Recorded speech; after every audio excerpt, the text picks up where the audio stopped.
स्वागत है दोस्तों कहानियों से भरी इस महफिल में, जहां मेरी हर कहानी सच्चाई की घटना पर आधारित है। और उम्मीद करता हूं आप सब लोगों को ये कहानियां जिंदगी जीने की सही राहें दिखाएगी और आपको एक एक्सपीरियंस जरूर शेयर करके जाएगी। तो धन्यवाद। और आज मैं ये जानता हूं कि जिंदगी से ज्यादा कोई जी नहीं सकता और मौत से पहले कोई मर नहीं सकता। इसी के साथ आज एक जर्नी शेयर करने जा रहा हूं। एक इंसान जिसके साथ हाल ही में हुई एक घटना ने उसकी जिंदगी को बदल डाला, और उस घटना के बाद एक सफर था उसका। उस सफर का वर्णन किया है इस कहानी में। ये साल का आखिरी दिन था और हमेशा की तरह मैं आज फिर विचारों को कागज पे उतारने के लिए बैठा था। कलम की भी अपनी ही ताकत होती है, ये किसी भी घटना के दृश्य को हूबहू बयां कर देती है। घर पर काफी वक्त बिताने के बाद मैं फिर से अपने रास्ते को चल पड़ा। हाल ही में हुई घटना ने मेरे विचारों को कई गुना बदल डाला। रेलवे स्टेशन पर खड़ा मैं ट्रेन का इंतजार कर रहा था। कड़कड़ाती हुई सर्दी और तेज रफ्तार से चल रही ठंडी हवा मेरे शरीर को ऐसे छू के गुजर रही थी मानो मेरे ऊपर बर्फ के टुकड़े आके गिर रहे हो। और उस वक्त मुझे कुछ भी अच्छा नहीं लग रहा था। ना गाने, ना खाना, ना पीना, कुछ भी नहीं। बस ऐसा लग रहा था कि मेरे पैरों से नीचे से जमीन हर पल खिसक रही हो।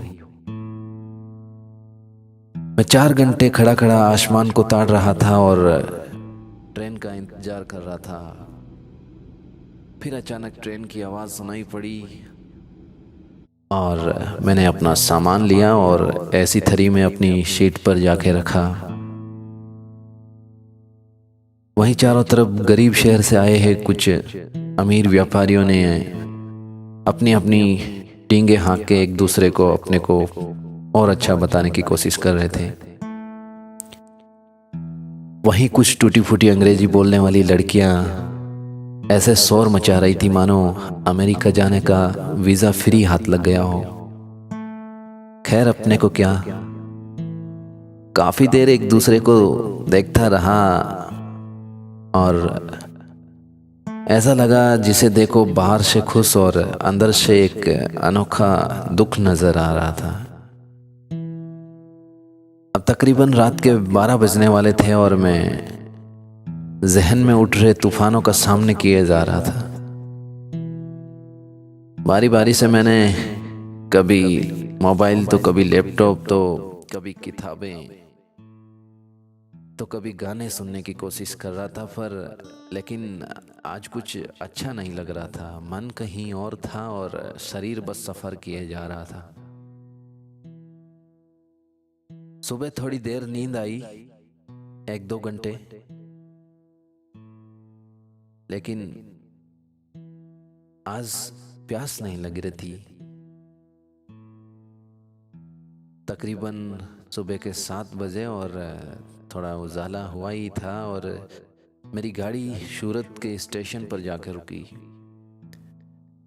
मैं ऊपर की सीट पे सो रहा था और नीचे आया और कांच, जो कि बड़े कांच लगे होते हैं डिब्बों से, उनसे बारीकी से शहर को देख रहा था। एक शहर जो मुझे खुद से ज्यादा प्यारा लगता था, आज वो बड़ा सुनसान था। फिर गाड़ी रवाना हो गई और मैं विचारों में खोए शहर की इमारतों को बड़ी हैरानी से देख रहा था, मानो शहर ने मुझे खुद से जुदा कर दिया हो। ठीक उसी समय हाथ में बंदी वॉच से एक नोटिफिकेशन आया, you are breathing so high, to call emergency push the red button. फिर घर से लाया गर्म पानी की एक बोतल निकाली मैंने और कुछ बूंदें अपने शरीर में जाने दी।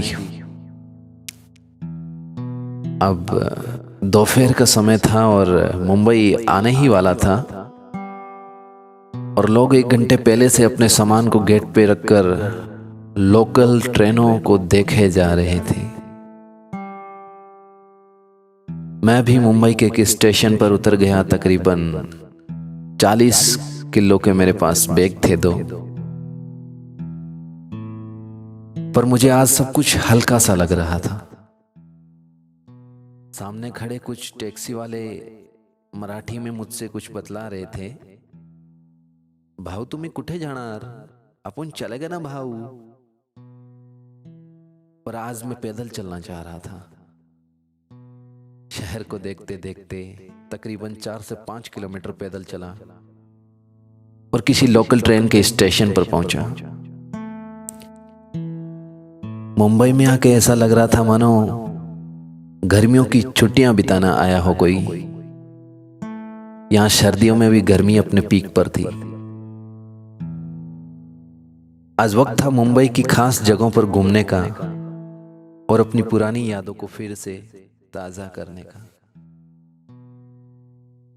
पर मन अब चलने को तैयार नहीं था, मानो कुछ पीछे छूट गया हो। मैं खामोशी से शहर को देखता रहा और फिर एक कैब से दूसरे स्टेशन को निकल पड़ा।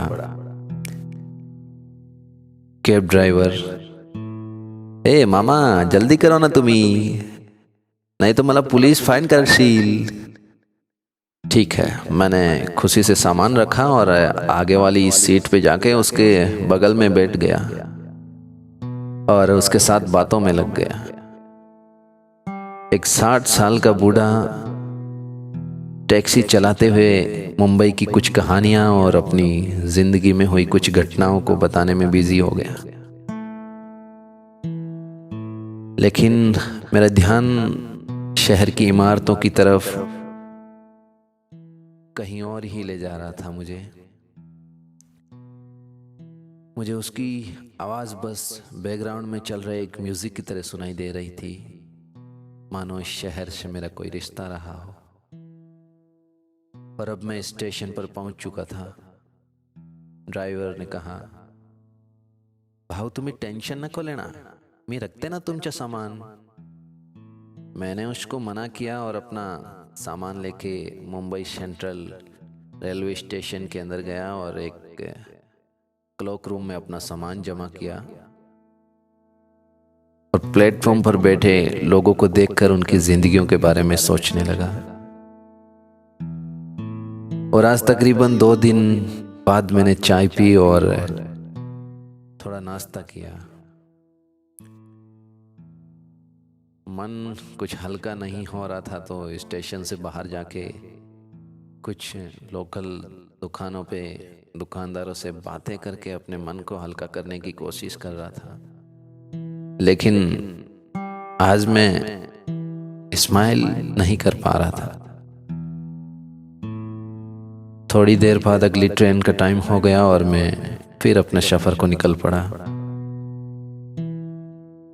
और ये सफर चलता रहा। चल रही थी जिंदगी जीवन के एक सफर में और एक उदास चेहरा ढूंढ रहा था पहाड़ों सी खुशी अपने हम सफर में। Thank you so much guys for listening.